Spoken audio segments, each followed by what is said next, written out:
Went through checkpoints. Exactly. That would Sanctioned spring by the out government? like that. No, they would just set it up, spare of the moment like that, and then disappear. And they would just check for what?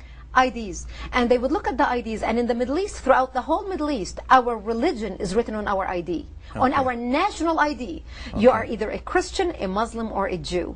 So when the Muslims would see that this is a Christian family traveling, they would get everyone out of the car and shoot them in cold blood. Oh, you're kidding. So it became known in '74 as identity killing.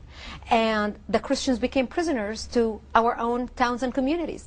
By 1975, 1 year later, the world was not paying attention to what was happening. I was just going to say, where was the world's media when all of this is going on?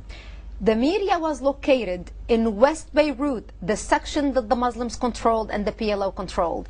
In his book From Beirut to Jerusalem, Thomas Friedman discusses how nothing came out of Lebanon without the approval of Yasser Arafat, because journalists were intimidated, just like they are intimidated today in the West Bank and Gaza under the Palestinian territories, or in any other countries where the Muslims control. Okay.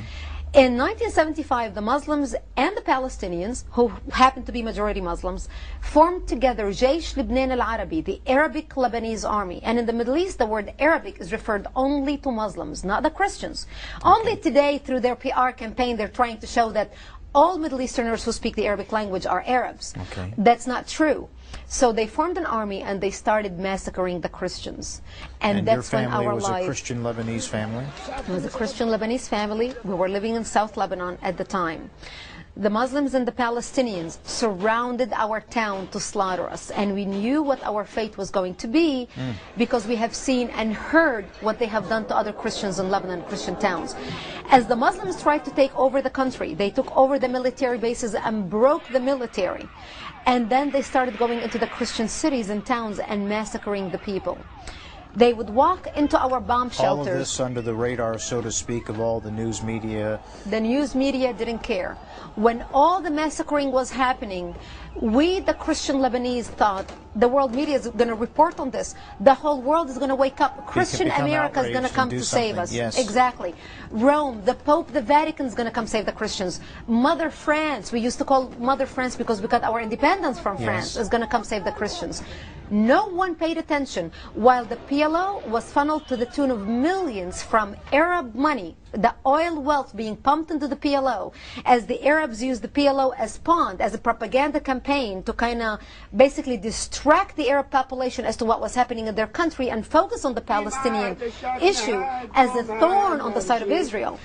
I think today the West is waking up to realizing the barbaric side of Islam that is perpetrated by the so-called radicals that is now becoming mainstream Islam throughout the world. You know, that's a good question. When you talk about so-called radicals and people, you know, from President Bush, President Clinton, Condoleezza Rice, Tony Blair in Great Britain, all of these people, our political leaders of the West, so to speak, are painting a picture of peaceful Islam, loving Islam, that the acts of terrorism that we see taking place in the world today that you're describing here on the program for us are actually some kind of blasphemy to Allah and Islam and what they really teach. I mean, where's the truth in all of this?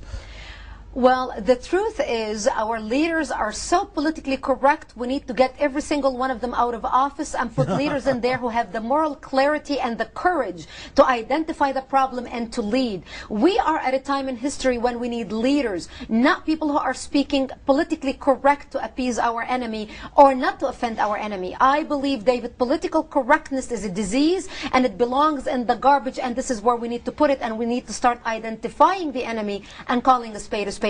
And I believe instead of our political leaders appeasing the enemy and trying to suck up to the enemy by not calling the true problem that we are facing, I think they need to call on the carpet these so-called moderate Muslims who do reside in the Western world, who are the respected lawyers and doctors and engineers and leaders of Islamic organization, and call them on the radicalism that is done in the name of their religion.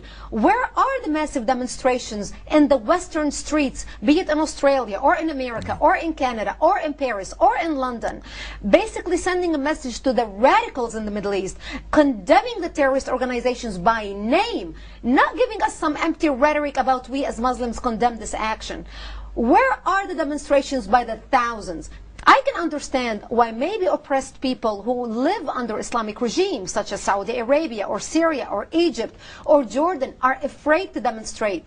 But what's the excuse of educated Muslims in Western nations such as the United States or England or Australia not taking to the streets by the thousands, we haven't seen the Million Man March, to demonstrate the acts of barbarism done in their name? Right. Well, what we don't see is the distinction between a moderate Muslim and a radical Muslim. You know, we hear about the fact that there's moderate Muslims, that there's fundamental Islamic people, but you know, everybody, Brigitte, I have to tell you that I've talked to who's come out of Islam and was a Muslim tells me that there is no such thing as a moderate.